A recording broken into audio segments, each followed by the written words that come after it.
Bora! E mais uma sexta-feira com muito conteúdo para gente poder sair daqui inspirado, com vários insights bacanas para poder aplicar na nossa vida, nas nossas organizações. Meu nome é Tati Souza, estaremos juntos aí pelos próximos 60 minutos. Nossa, Tati, como assim? É na hora do almoço, gente? Que isso? Deixa o áudio lá, ó, deixa o áudio lá tocando, interage com a gente no chat. Nossa proposta, na verdade, de fazer às sextas-feiras é porque a nossa cabeça já está, às vezes, um pouco mais já ligada no final de semana e talvez coisas novas possam ter espaço para poder entrar, as preocupações já estão mais abrandadas, né? Geralmente, sexta-feira acontece isso. E toda sexta a gente recebe um convidado. Então, hoje nós temos aí um super convidado, temos um tema muito bacana também, lembrando que a gente intercala RH Meet com talk com especialistas. E eu quero, para a gente já começar aquele esquenta bacana, para eu não entrar no piloto automático também, né? No bastidor, a Tainá me lembrou, né? Falou, pô, Tati, gravou muitas palestras essas últimas semanas aí, começou a entrar aí no pilotão automático. Então, calma, respira. Calma, Tati, pondere. Vamos chamar o nosso convidado para que a gente possa começar esse bate-papo bacana. Anderson, seja muito bem-vindo ao RH Meet. Olá, boa tarde, bom dia ainda para quem já almoçou e para quem não almoçou, enfim. Muito obrigado pela oportunidade e vamos lá conversar um pouquinho aí sobre neurociência aplicada no processo de gestão de pessoas. Prazer imenso estar aqui, obrigado pela oportunidade. Imagina, Anderson, acho que esse networking profissional nosso, ele acaba nos unindo, né? Fazendo com que a gente se aproxime de pessoas extraordinárias, assim como você. A gente aqui tem que agradecer aí a sua disponibilidade de tempo, porque para a gente que gosta, né, de trabalhar com produção de conteúdo, é difícil você inovar o tempo todo, é difícil você ter o que falar de uma forma diferente o tempo todo. Então, essas sextas-feiras estão sendo extraordinárias para nos apresentar a pessoas maravilhosas assim como você e também trazer um conteúdo super relevante. Então, a gente aqui tem que agradecer a sua presença aí. Que bom, que bom. Vamos lá então fazer essa sexta-feira mais uma sexta-feira incrível, então. Vamos lá. Anderson, para a gente poder começar, dar uma esquentada, fala um pouco para a gente a respeito de você, a sua carreira. Antes da gente poder entrar no tema neurociência, o pessoal, principalmente o pessoal do nosso podcast, do LinkedIn, acaba tendo, né, aquela curiosidade, né? Como o Anderson conseguiu chegar nesse estágio de carreira? O que ele precisou passar? Então, fala um pouquinho do Anderson e da carreira do Anderson para a gente. Perfeito, Tati, perfeito. Tem que me controlar aqui também, porque senão nossa 1 hora vai só para poder falar sobre as intempéries do nosso desenvolvimento profissional que todas as pessoas passam, né? Na sua jornada pessoal, corporativa, em busca do tal do sucesso, né? E começa o que é o sucesso, primeiro de tudo, certo? Então, assim, para mim tem uma chave, né? Uma chave tem um grande segredo, que é o quê? Todos os problemas, todos os objetivos da nossa vida a gente consegue com uma única ferramenta, certo? Que é chamado de educação. Educação. Então, eu sou de um contexto que eu nasci num contexto assim, bem desfavorável, né? Cheio de amor, carinho, etc., mas não num contexto muito estratégico, né? O legado cultural que eu nasci não me favoreceu muito a alcançar alguns resultados grandes na minha vida, né? Resultados realmente que me trouxessem a realização plena. Então, um segredo para mim foi realmente estudar. Então, eu estudo, né, desde os 4 anos de idade até hoje, eu nunca saí dentro de uma escola, então sempre estudando, desde todo esse tempo. Então, a gente realmente vem aí se desenvolvendo nesse sentido. Então, a minha base de formação é toda a base de tecnologia, da área de TI, né? Era uma criança que gostava muito de videogame, e hoje sou uma criança grande que ainda gosta de videogame, certo? Então, eu fui enveredando pelo ar da tecnologia. E em um determinado momento da minha vida, bom ou não, eu, claro, hoje amo, né, o que faço e agradeço por esse momento, mas brinco, né? Eu fui apresentado a uma sala de aula. Eu fui chamado de um minuto para o outro, eu me tornei professor, né? E eu realmente fui ali chamado para apagar um incêndio e eu conheci uma sala de aula e me encantei pelo aquele processo que eu nunca tinha vivenciado, aquela questão de que eu, enquanto professor, posso estar, vamos usar a palavra manipulando para a gente brincar um pouquinho, eu posso manipular aquelas pessoas que estão ali me ensinando e elas repetem o que eu passo, né? Elas interpretam e transmitem, falam que incrível isso, né? Eu falo e eles interpretam e reproduzem o que estava na minha cabeça e essas 40 pessoas fazem isso. Isso me encantou e eu pensei, nossa, com isso eu posso impactar a vida de muitas pessoas, eu posso fazer o bem para muitas pessoas, né?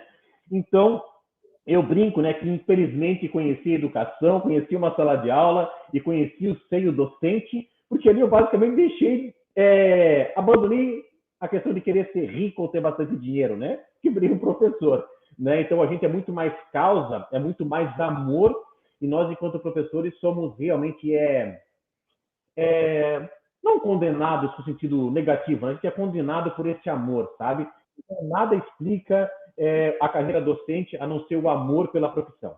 Porque não é dinheiro, não é resultados incríveis, é realmente amor pelo que você faz e realmente isso acometeu toda a minha personalidade e decidi desde então dedicar toda a minha vida a transformar a vida das pessoas pela educação, assim como transformou a minha.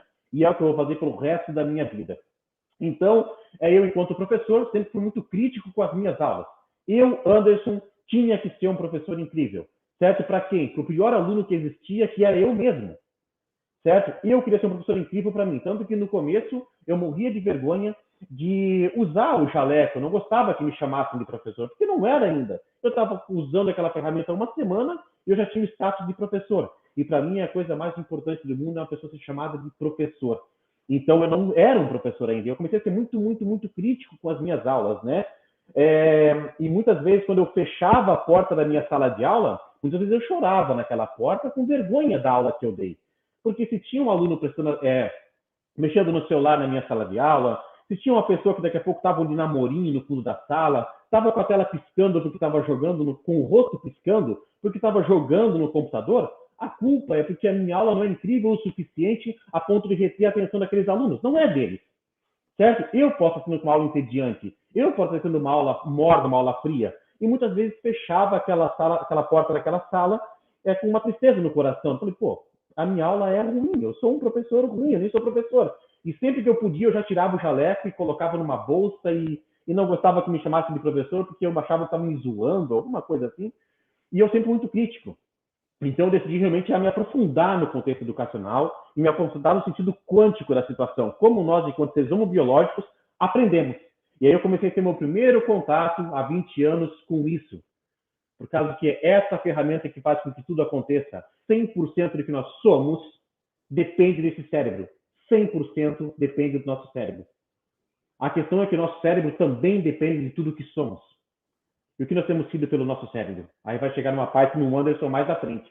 Então eu comecei a criticar as minhas aulas até o ponto dos alunos começaram realmente a reconhecer a qualidade do trabalho. E vivi momentos incríveis em sala de aula, onde os alunos realmente paravam a aula no final e diziam, olha, professor, você tem 20 anos de idade, eu tenho mais que o dobro da sua idade, então eu fico como seu aluno. Eu acho que no mínimo que você merece hoje é uma salva de palmas pela aula que você fez, que realmente foi um espetáculo da educação. E eu gostei muito de ouvir aquilo, não para massagear o meu ego, mas sim como resultado de uma batalha de um professor que realmente passou por um despertar para a profissão docente. E muitos professores acham que é professor, porque não é qualquer um que pode ser professor, certo? E isso as pessoas começaram realmente a ter esse despertar. E aquela mesma porta que eu fechava com lágrima nos olhos, muitas vezes, nos últimos tempos, fecho com muito orgulho do professor que me tornei. Certo? Tanto que estou escrevendo um livro chamado de Eu e a Porta. o despertar para a carreira docente, certo? Então, muitos professores lecionam por 40 anos, mas nunca despertaram para a causa com que ele faz. Como ele salva vidas, ele salva sonhos, ele educa pessoas, certo? E ele tem a ferramenta, ele tem na mão dele a ferramenta para resolver todos os problemas da humanidade. Logo, ele tem que ser um profissional de alto impacto.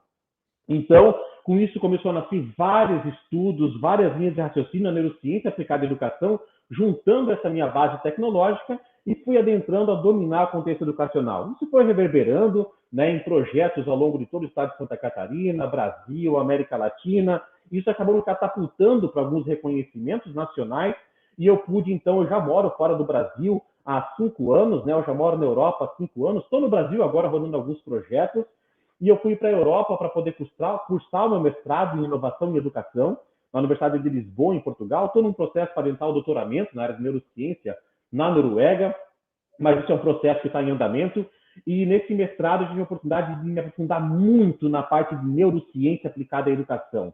Tanto a educação propedêutica, que é pais, professores, gestão escolar, políticas, e no seio escolar, mas também a educação corporativa nos puxou lá para dentro com essa parte da neurociência de uma forma muito poderosa, certo? Porque realmente a parte de neurociência aplicada à educação no seio corporativo tem impactos muito grandes nas mais variadas esferas. Então, fiz esse mestrado para chancelar algumas metodologias, verificar se não era o meu ego falando ou as minhas verdades absolutas, coloquei as metodologias para serem realmente sabatinadas nesse mestrado, sobreviveram, né, foram antifrágeis nesse processo, e aí nasceu a Crino, né, que é a soma de 2 nomes, que é criatividade e inovação, certo? Aplicada à educação. E hoje estudamos neurociência aplicada a essa educação todo dia, e aplicamos em vários clientes. Então, eu disse para você que não dá para soltar para mim a palavra, porque eu meio que falo rápido, parece que eu não respiro, mas eu respiro, tá bom? E basicamente isso que sou, e hoje estou aqui com esse projeto aí, trabalhando com neurociência aplicada à educação. Muito bem, um mini TED Talks acabamos de ter aqui, né, com toda essa trajetória maravilhosa do Anderson. Na verdade, Anderson, acho que essa questão de você falar sobre educação e você falar sobre essa sua trajetória, o que nos passa a sensação é que você é apaixonado pelo que você faz. E quando nós somos apaixonados pelo que fazemos, realmente nada nos para, nos breca, né? A respiração ofega mesmo, os olhos brilham e a gente consegue perceber esse carinho, né? Esse desejo, essa paixão por aquilo que você faz. E acho que você falou algumas coisas importantes na sua apresentação que talvez sejam extremamente relevantes aqui para o nosso podcast, né? Para o nosso RH Meeting desta semana. A primeira é: a educação transforma vidas, e é verdade. Então, uma das coisas que eu, Tati, também acredito muito é que sem educação a gente não consegue desenvolver a nossa vida, a vida das pessoas à nossa volta. E quando a gente fala educação, às vezes, né, a pessoa fala assim: ah, mas eu não gosto de estudar, ah, eu não gosto de escola. Eu falo assim: hoje você tem a possibilidade de aprender de muitas formas diferentes, muitas formas diferentes. Antigamente, você tinha que realmente ir lá na escola e ficar anos e anos até você conseguir sair com algum tipo de título, e esse título te daria uma carreira de sucesso. Hoje, você precisa de conhecimento. O conhecimento está disponível na internet, está disponível no horário do almoço, né? Ele está disponível no seu celular, está disponível em muitos locais diferentes. A gente está finalizando a gravação de um evento que vai ser transmitido a partir da semana que vem sobre despertar, sobre empoderamento feminino, e todo o projeto é vinculado através, né, com a base educacional. Então, porque para uma mulher poder transformar a vida dela, transformar a vida dos filhos, transformar o seu legado, ela precisa voltar a querer, a desejar aprender novas coisas, a ter novos hábitos, a buscar novos conhecimentos, novos horizontes. Então, acho que isso é fundamental. E aí a gente vai no aprofundamento do tema, como você trouxe, a questão da neurociência, né? Então, a ciência, ela evoluiu, ela traz para a gente agora elementos que faz a gente entender por que uma pessoa tem facilidade de passar 5 anos fazer um mestrado, um doutorado, né, como você tá, né, tá trazendo, seguir uma carreira acadêmica e ser feliz com isso, e outras pessoas não conseguem, né? Então, eu tentei essa sua jornada e não dei conta, Anderson. Não dei conta dessa coisa de mestrado e tal, e ciência e dissertação. Falei, meu Deus, toma conta que esse negócio não pertence a mim, e eu acabei colocando na mente. Se eu não for uma pessoa, se eu não for mestre naquilo que eu falo, como que as pessoas vão dar credibilidade para aquilo que eu faço e tudo mais? Porque a gente começa a querer se comparar às pessoas. A neurociência identifica isso como itens da nossa personalidade. Alguns vão aprender de uma forma, outros vão aprender de outra forma. E aí você traz o terceiro elemento extremamente importante para esse nosso bate-papo, que são as organizações, as empresas. Tem muita gente lá, diferente, cognitivamente diversa, que precisa ser estimulado a aprender novas coisas, novas habilidades, e que não necessariamente vão ter as mesmas jornadas de aprendizado, porque geralmente, né, porque realmente são pessoas diferentes. Como que a gente lida, Anderson, com a diversidade cognitiva dentro das organizações? Ajuda a gente a resolver esse dilema lá, principalmente da área de gestão de pessoas. Uhum. Não, perfeito, perfeito. Na tua fala, né, de você falando de uma forma natural, o fluxo cognitivo que você segue para poder trazer da tua inconsciência para a tua consciência e processar essa informação, a gente já vê o quão é rico de necessidade de estudos da neurociência aplicada a esse cotidiano, certo? Então, uma coisa muito, muito importante que eu gostaria de, antes de mais nada, de colocar para vocês, até deixo aqui a recomendação, falando sobre educação, deixar a reflexão se você está bebendo em fonte limpa. É o primeiro ponto. Porque hoje brota-se especialistas em tudo como se não fosse nada. Viramos especialistas em pandemia da noite para o dia, em política da noite para o dia, em guerra da noite para o dia, isso trazendo um vazio e uma falta de fundamentação, criando-se uma capa de opiniões e não conhecimento empírico profundo, pautado na sabedoria, no eruditismo. Então, hoje nós temos que realmente saber no que nós estamos bebendo, quem nós estamos ouvindo, a base disso, científica nesse contexto, e não meia dúzia de frases de impacto no seu Instagram e você achar que aquilo é uma verdade absoluta. Então, a gente realmente precisa buscar fundo sobre isso, sermos essenciais no que a gente aprende e no que a gente faz. Inclusive, gostaria de deixar aqui uma ótima recomendação de um livro, que é o próprio livro Essencialismo, certo? Essencialismo. Se você está sendo essencial no seu dia a dia, e o livro aqui fala de uma máxima que boa parte do que a gente tem no nosso dia a dia, do que a gente faz, é ruído e não essencial, certo? Então, é um livro muito profundo, fica aqui uma ótima dica sobre o essencialismo, tá?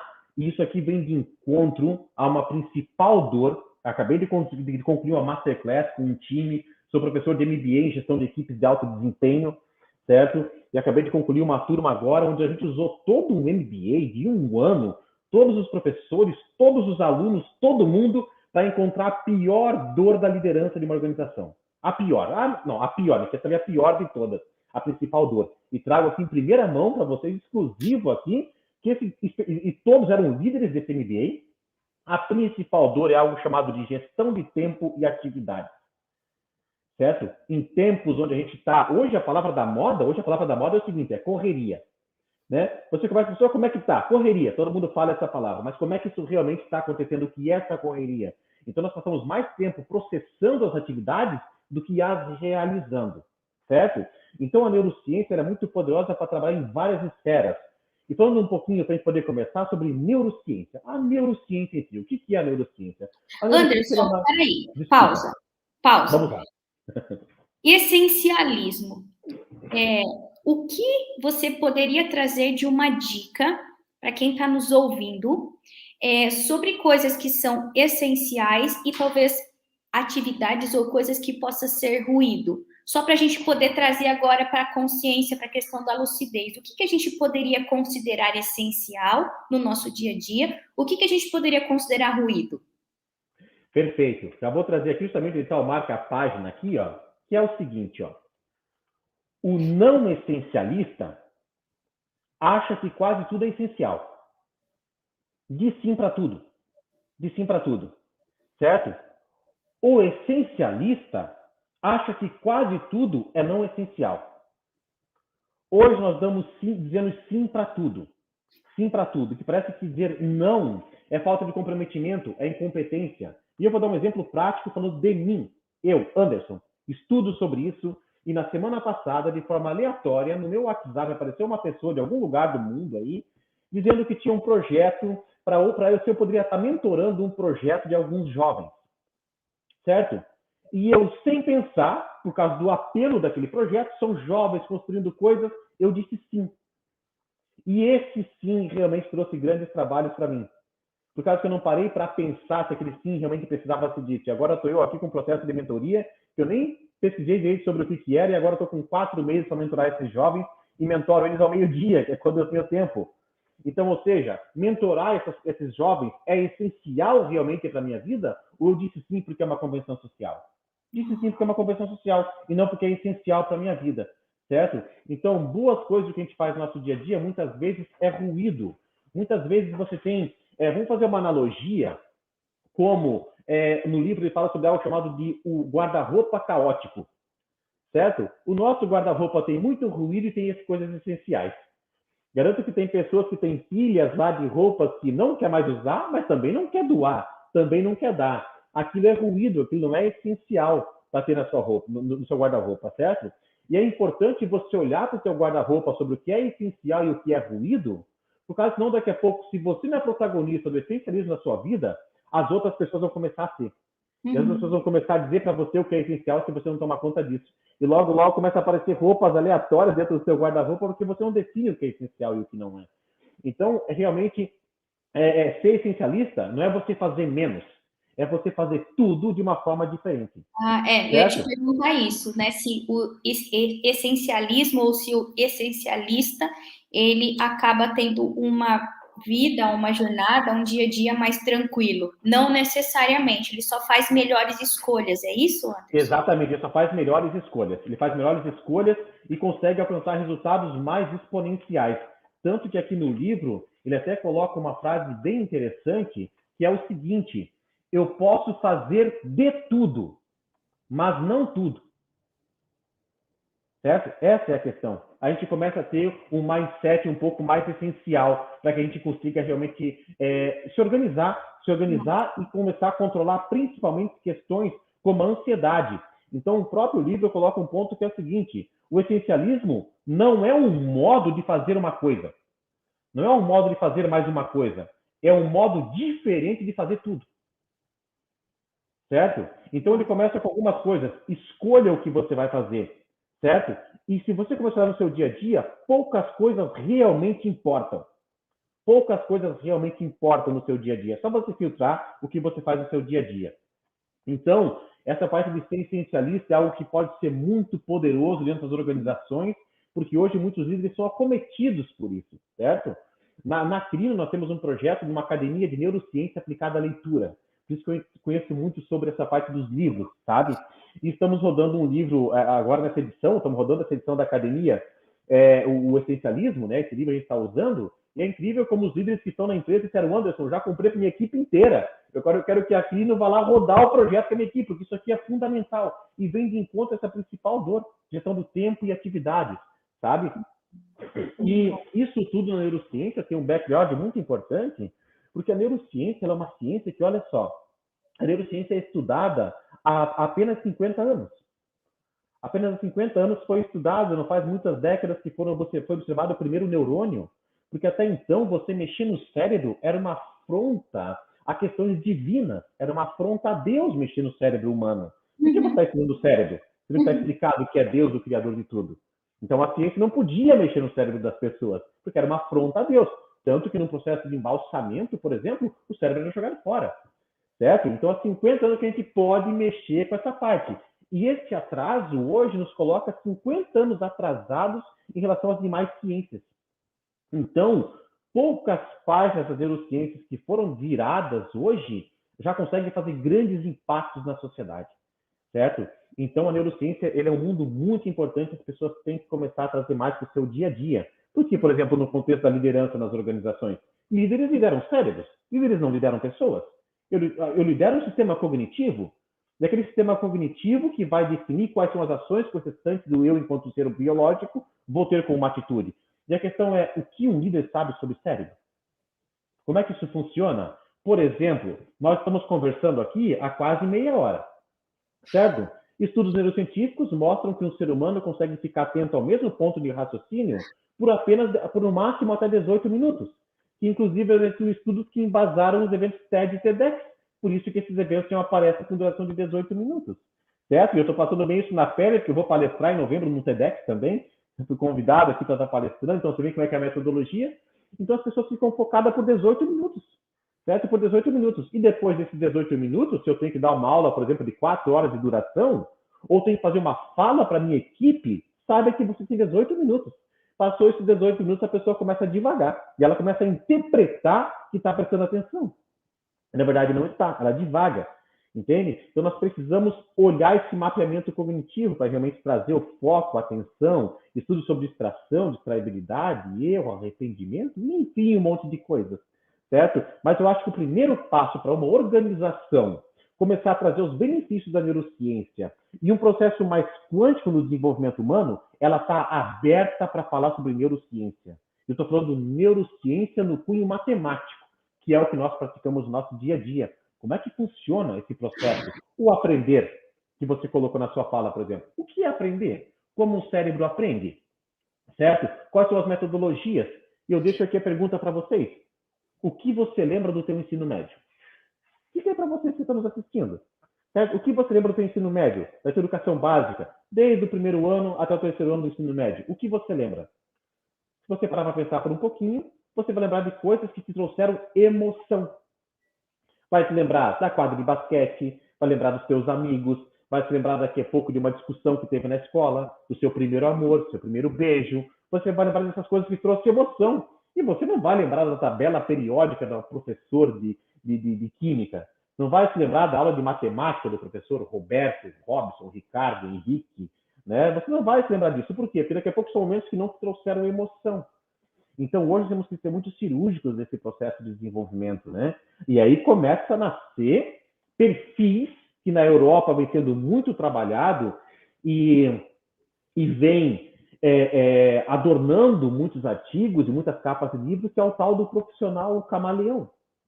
Certo? Que é o tal do profissional camaleão. São novos profissionais que estão adentrando ao contexto, né? Tanto europeu quanto brasileiro, e não falo da Europa com a perspectiva de que eles são melhores do que nós. Certo? Quero aqui abrir um parênteses para vocês, não importa quem esteja assistindo esse vídeo, até agora já palestrei para muitas pessoas, desde 50 pessoas até 20 mil pessoas num único local, e até agora ninguém conseguiu dizer para mim alguma coisa que, por exemplo, os europeus são melhores do que os brasileiros. Certo? Nós temos que também abandonar nossa síndrome do vira-lata e nos reconhecermos que somos um povo incrível, extremamente evoluído. E eu consigo olhar isso de fora para dentro e eu vejo como o brasileiro é um ser humano incrível. E muitos países estão esperando a evolução do Brasil, sabe? Então a gente tem muitas coisas aqui dentro do nosso país, coisas incríveis acontecendo aqui dentro, olhar para dentro porque nós somos incríveis, sabe? E é por aí, não sei se respondo, né, de alguma forma, né, a nossa pergunta, estou tentando aqui ser objetivo também em alguns pontos, né? Perfeito, Anderson. Então, se a gente parar para pensar que a neurociência é uma ciência recente, que talvez a gente esteja ainda em processo de compreensão do impacto dessa ciência dentro do nosso dia a dia. Para dentro das organizações, então isso é ainda mais novo, né? Então quer dizer que isso ainda é talvez existam poucas ações que realmente embasem projetos de neurociência dentro das organizações pensando de gestão de pessoas, é isso, né? Exatamente, exatamente. E vou te dizer que é muito alto o percentual de atenção que equipes de recursos humanos conseguem dar atenção a essa parte da neurociência, certo? E eu falo com conhecimento de causa porque trabalho com muitas empresas, emito propostas para muitas empresas, certo? E muitas vezes a gente quer entrar com grandes projetos na área de neurociência e a empresa fala, Anderson, não tão pesado, vamos bem mais leve porque a gente está começando com o negócio, sabe? Aí sobre essa reflexão que eu quero colocar para vocês, a relação entre sobreviver e prosperar. Sobreviver e prosperar. Hoje, muitos setores de recursos humanos, eu percebo que eles estão muitas vezes sobrevivendo no dia a dia, sobrevivendo, as rotinas consumindo por muita demanda de trabalho e muitas vezes o time do RH muitas vezes não conseguindo prosperar.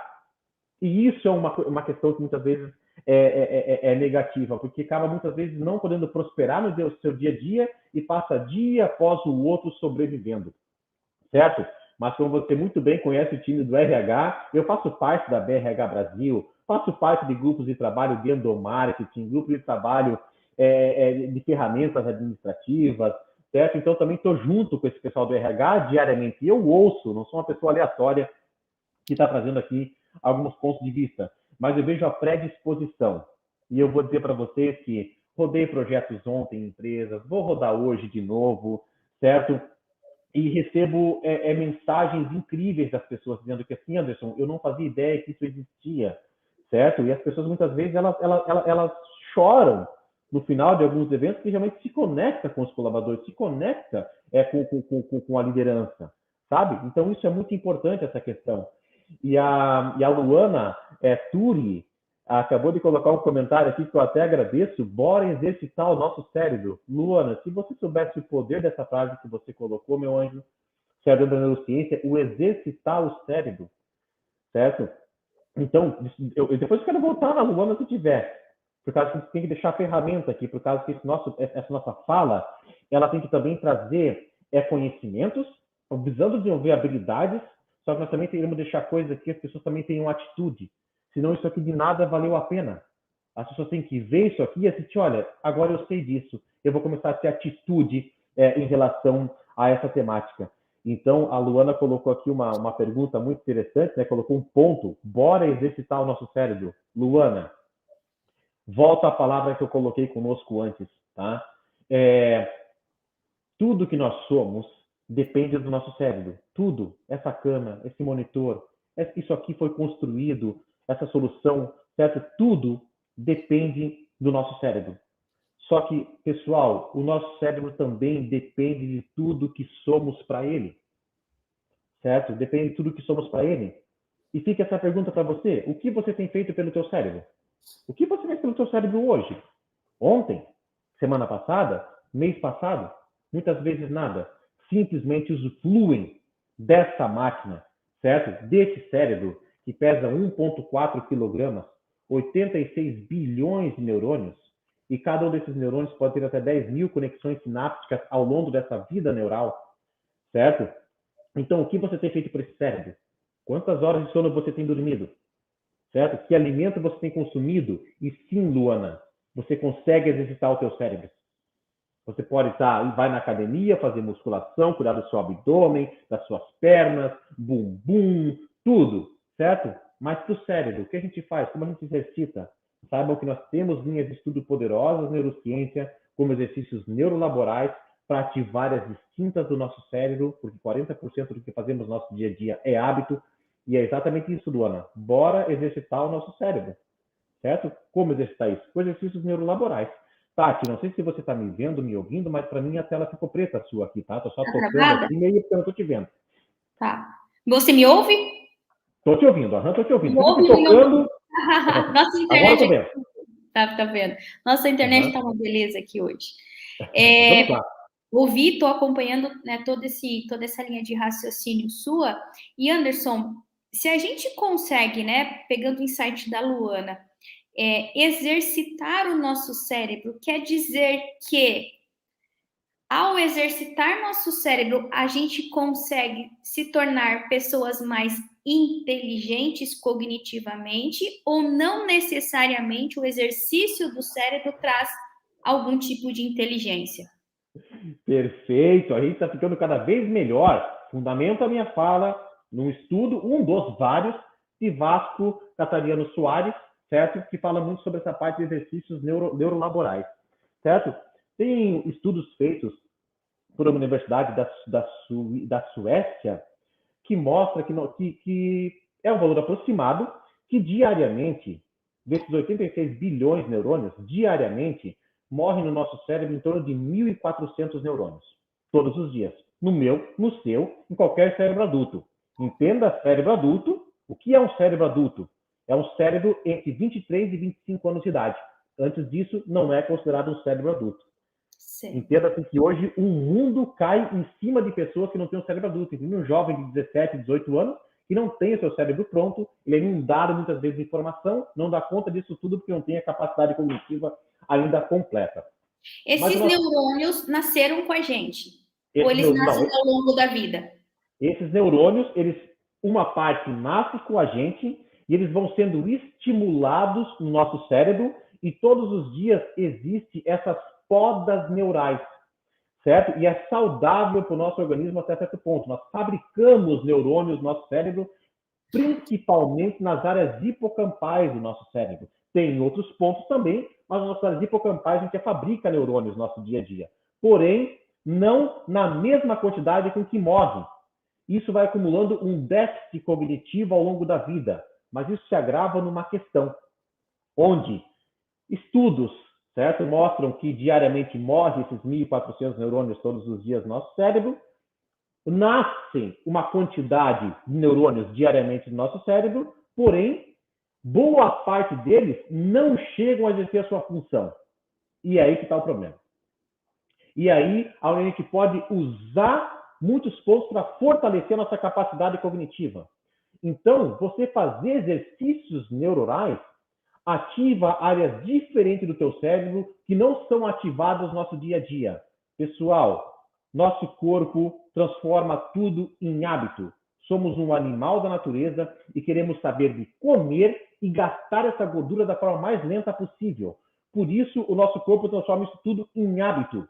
E ele quer mais saber e usar cada vez menos o cérebro a ponto de atrofiar nossa massa branca, que é um dos principais causadores do Alzheimer. Então, você fazer exercícios neurolaborais é uma das formas de estimular o desatrofiamento da massa branca, certo? Então, que tal você começar a fazer alguns exercícios pelo teu cérebro?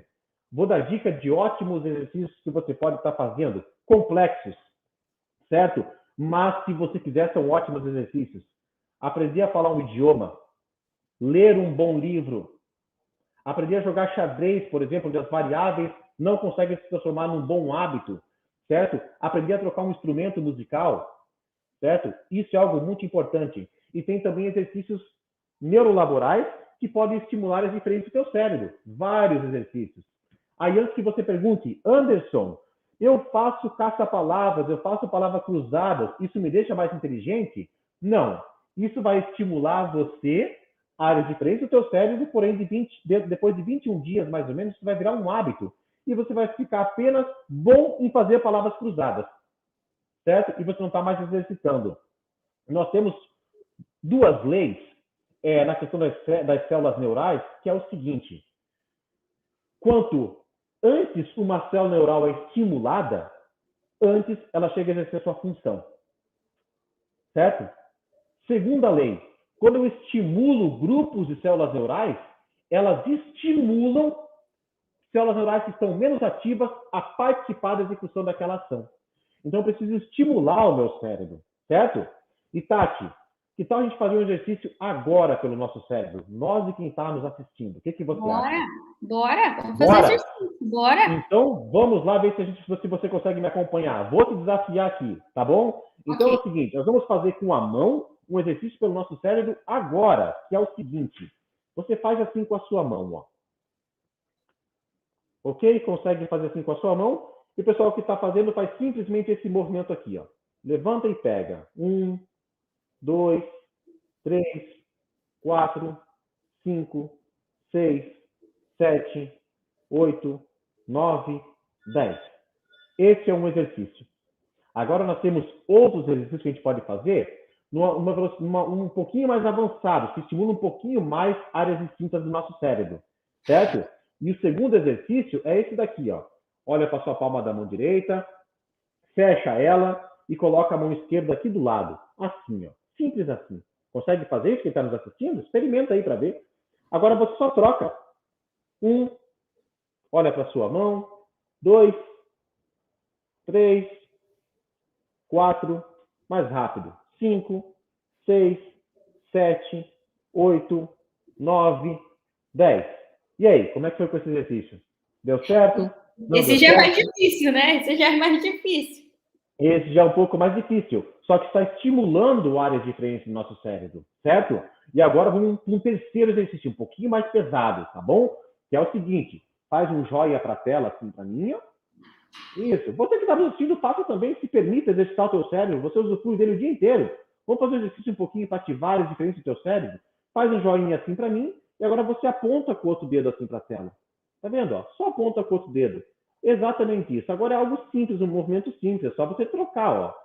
1, 2, 3, 4, 5, mais rápido. 6, 7, 8, 9, 10. Aí você pensa, o que é isso? São só dedos, meu Deus, não consigo cuidar dos meus dedos? São exercícios neurolaborais, ativando áreas do cérebro diferente que não quer ser ativadas no padrão. O teu corpo quer que você caia numa rotina. Ele quer que você gaste pouca gordura. E assim você fala, não, você não vai cair no hábito. Você vai criar rotinas. E existe uma infinidade de exercícios neurolaborais que podem te ajudar a exercitar o teu cérebro fisicamente falando. É essa máquina que vai lidar com a ansiedade, é ela que vai tratar do erro, do arrependimento, do anseio, da depressão, das questões sazonais do nosso dia a dia. Não adianta estudarmos se a máquina não está bem estimulada. Se a máquina não funciona bem, você não vai conseguir resolver problemas complexos. Você não vai conseguir ter pensamento crítico, analítico, ser criativo e aplicar isso à inovação. Não tem como. A máquina não funciona. Não está lubrificada. Você está colocando pressão em uma máquina que não funciona. Então, o primeiro passo, comece a cuidar do seu cérebro. Comece a exercitar essa máquina poderosíssima. E quero abrir um parênteses para alimentação. Você alimenta o seu cérebro? Você come alimentos para o seu cérebro? Vou deixar aqui quatro dicas de alimentos incríveis para o teu cérebro. 77% do nosso cérebro é água. Que água você coloca para dentro do teu cérebro? Que água você usa para alimentar o teu cérebro? Certo? Então, água com o pH acima de 7 é fundamental para o nosso cérebro. Água não é refrigerante, não é cerveja para matar a tua sede. Você precisa alimentar essa máquina. E a água com o pH acima de 7 é fundamental para o teu sistema cognitivo. Outro alimento muito poderoso, um desengordurante natural poderosíssimo, que desafia a ciência, inclusive, que é o elemento a curcumina. Alguns conhecem como cúrcuma e popularmente o açafrão da terra. Ele é poderosíssimo para o nosso sistema cognitivo. Consuma açafrão da terra. Um controlador de ansiedade, um anti-inflamatório muito poderoso, o resveratrol, presente na casca da uva rosé, na casca, na semente, certo? Aí muitas mamães, muitos papais, quando vão dar a uva para os seus filhos, fazem o quê? Apertam a casca, vai só a bolinha para dentro da boca da criança, e com a outra mão fica esperando a criança cuspir a semente. Só sobra para a criança açúcar e água. Então, está na casca, na semente da uva, um resveratrol, um remédio poderosíssimo para o nosso cérebro, certo? Aí, antes que me pergunte, Anderson, tem no vinho? Sim, Anderson, sim, tem no vinho. Especificamente no vinho Taná, do vinho do tipo Taná.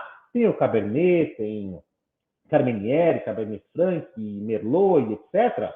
Mas o vinho do tipo Taná, T-A-N-N-A-C, certo? Ele é riquíssimo também em resveratrol. Alimente o seu cérebro, certo? Cuide do seu cérebro. Isso é muito importante para você. Quer uma sobremesa, por exemplo? O cacau acima de 70%, certo? Caldo de osso, né? Por causa do tutano, muito poderoso para o nosso cérebro. Cuide do teu cérebro, é o primeiro passo que você tem que fazer. Não adianta estudar sobre depressão, não adianta estudar sobre ansiedade, não adianta se entupir de remédio. Nós temos uma fase biológica e uma ótima capacidade de se autoproteger. Não precisamos passar para os químicos logo de início. E eu falo isso com fundamentação. Doutora Anna Lembke escreveu um livro poderosíssimo chamado Dopamination, o Nação Dopamina. E ela fala na página 153, ela fala que muitas vezes a melhor forma de você aceitar algum tipo de sofrimento, antes de questões químicas, é você aceitar a dor. Muitas vezes é o primeiro passo, para que o seu corpo consiga fazer uma parte de se proteger, uma parte natural de se defender. Então, isso é algo muito importante para o nosso dia a dia. Desculpa, página 129, certo? E eu vou ler para vocês esse trechinho, que é o seguinte, doutora Ana Lembke, certo? Um best-seller na neurociência aplicada a doenças psicognitivas. E ela diz o seguinte nesse último parágrafo: por favor, não me entenda mal. Esses medicamentos podem ser ferramentas que salvam vidas. Sou grata por contar com eles na prática médica.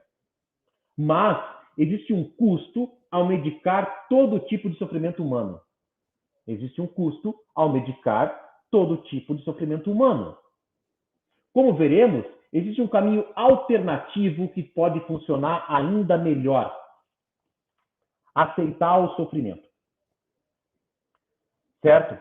Isso vai criar coisas positivas no nosso sistema cognitivo. Aí entra estudos sobre iatrogenia, por exemplo, certo? Quando você toma, por exemplo, remédios antidepressivos, isso é provado nas fundamentações, remédios antidepressivos, por exemplo, não é um remédio que você vai colocar na sua boca, ele vai procurar a depressão e vai matar ela. Não, ele vai acalmar áreas das emoções. Só que são essas áreas das emoções que fazem com que você chore quando a sua mãe vir a falecer. São coisas que fazem com que você se emocione quando troca o hino brasileiro numa final de Copa do Mundo, por exemplo. Porque você acalma essas emoções quando você toma esses remédios para poder acalmar a depressão que desencadeia muitos outros pontos. Certo? Então é algo a gente também ir com muita cautela no uso de produtos químicos, no uso de medicação.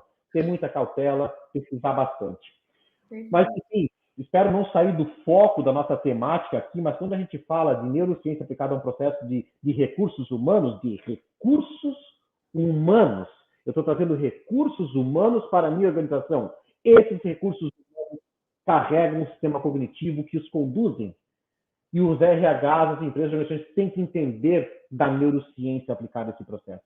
Tem que entender desse sistema cognitivo, certo? Como é que funciona? Se eu estou me conectando com uma parte mais criativa, mais matemática, uma parte mais reptiliana, uma parte mais mamífera. Quando acontece um atrito, como é que isso funciona para resolver? Como é que eu me posiciono, neurônios, espelhos e várias outras esferas da neurociência. Então, eu fico muito feliz se você olhar as 25 principais competências mais demandadas no mundo, veiculadas no Fórum Econômico Mundial de Davos, você vai verificar que naquelas 25 competências, imagine que para listar as 25 competências, tenha, por exemplo, 100 palavras. Dessas 100 palavras, 95 é neurociência. 95 é neurociência. Então, parabenizar também, Tati, por você ter trazido essa temática. As próprias competências do Fórum Econômico Mundial de Davos mostram que essa temática são as mais demandadas no mundo. As 300 empresas mais ricas do mundo pedem isso.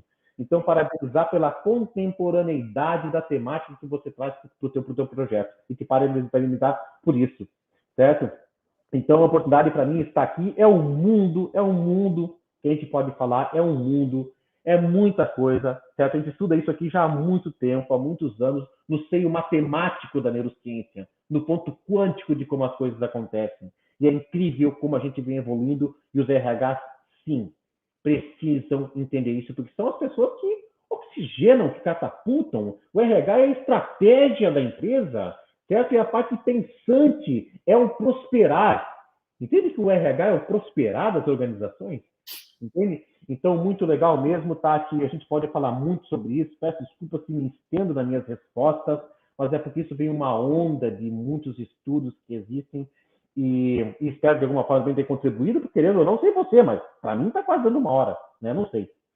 Não, tá ótimo. Na verdade, acho que a gente está ganhando uma grande aula, né, sobre neurociência. Aquela questão que você disse, né, sobre inicialmente, né, sobre a sua trajetória como professor. Na verdade, acho que a docência, né, a habilidade professoral, ela tá no seu sangue, né, tá no seu DNA. Então, a forma com que você traz a informação está no formato professoral. E isso para a gente é ótimo, Anderson, porque em alguns momentos, a gente precisa realmente parar para ouvir. Às vezes nós estamos o tempo todo falando e interagindo e pensando E às vezes, para o nosso processo cognitivo acontecer, né? E aí eu estou falando nós, me colocando nesse processo, é ouvir, processar aquela informação e falar assim, uau, o quanto realmente isso faz sentido, né? O quanto traz lembranças, às vezes até de infância, né? Quando você foi falando das alimentações, né? Dos alimentos que nos ajudam a desenvolver aí os nossos neurônios, o nosso cérebro, alimentar o nosso cérebro.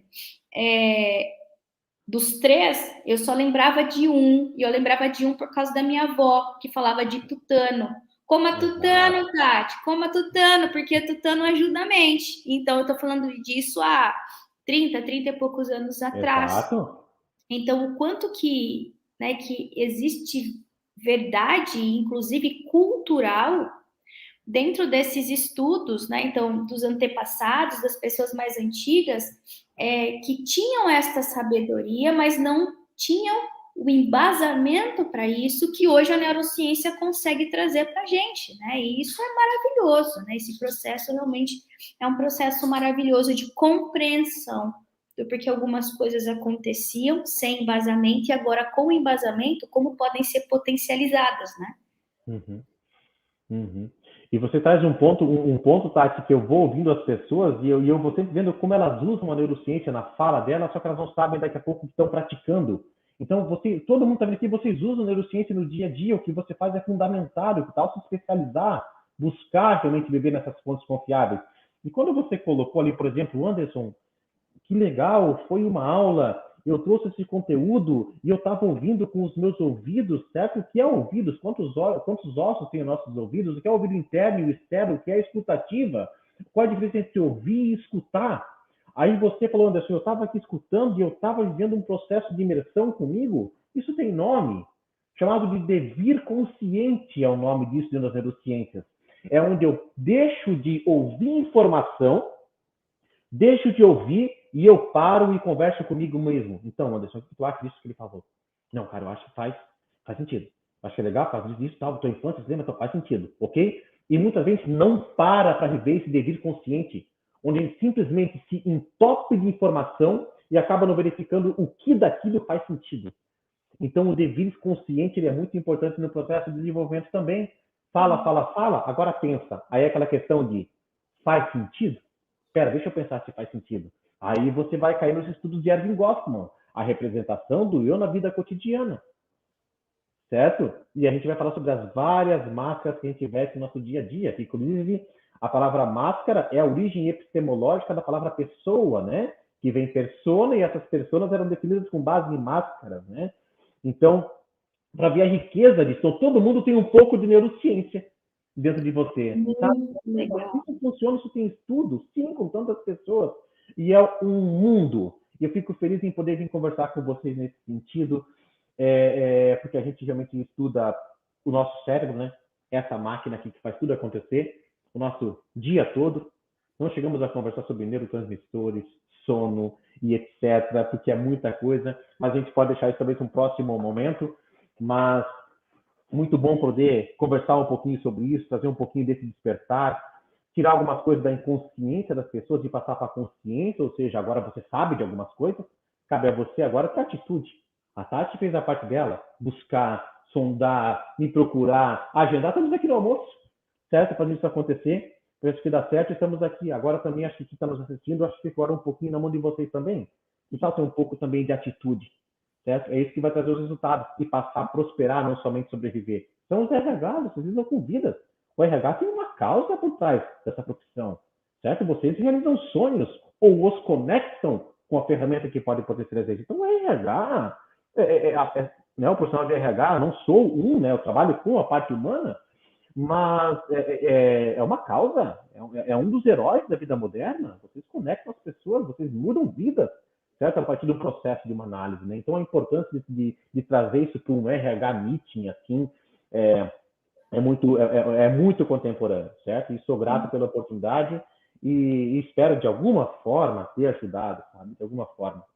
Com certeza, Anderson, com certeza ajudou. Eu acho que esse é um movimento, né? Então, A ideia é que a gente possa discutir sobre esses assuntos contemporâneos, trazer esses especialistas, esses cientistas, esses estudiosos, praticantes, para essa nossa discussão, minimamente para despertar a nossa curiosidade em querer ir além, né? Porque justamente o processo de aprendizado, de transformação da sua realidade está na ação, né? Está na proatividade. Então, realmente, fazer, né? Inspirar com que as pessoas que estão assistindo esse nosso, ouvindo ou assistindo, né? Esse nosso RH Meeting possa realmente ter saído ou sair deste nosso bate-papo inspirados a querer saber mais. Eu quero agradecer demais a sua disponibilidade, o seu tempo. Quero voltar a falar sobre esse assunto, sim. Eu acho que é fundamental para que a gente possa continuar essa discussão e trazendo elementos para esses profissionais, como você disse, né? São os grandes modernos heróis da sociedade contemporânea, né? Muita coisa realmente nasce, parte da atitude de um profissional de gestão de pessoas dentro da organização, o cuidado com gente, o desenvolvimento cognitivo dessas pessoas, o comportamento dessas pessoas, a liderança, né, dessas pessoas. Então, eu acho que sim, a gente precisa investir muito, muito, muito tempo mesmo para trazer temas relevantes para essa galera que eu amo de paixão, que eu amo demais. Perfeito, perfeito. Foi um prazer imenso, com certeza, estar aqui com vocês aí. Parabéns pelo projeto, pela ação também. Perfeito, muito obrigada, Anderson. Bom, você que está acompanhando o nosso RH Meeting dessa semana, espero que tenha curtido, hein? Curtido, gostado demais esse conteúdo. Sexta-feira que vem. Sexta-feira que vem a gente pula, nós vamos para outra sexta, porque sexta-feira que vem vou estar rumo a São Paulo para a gente poder fazer a gravação aí, a transmissão do nosso Circuito Mulher de 2022, a nossa sexta edição. Então, sexta-feira que vem a gente não tem, na próxima voltamos com esse almoço gostoso, esse bate-papo gostoso. Ótimo final de semana para vocês. Até lá, bora! Tchau, pessoal. Obrigado.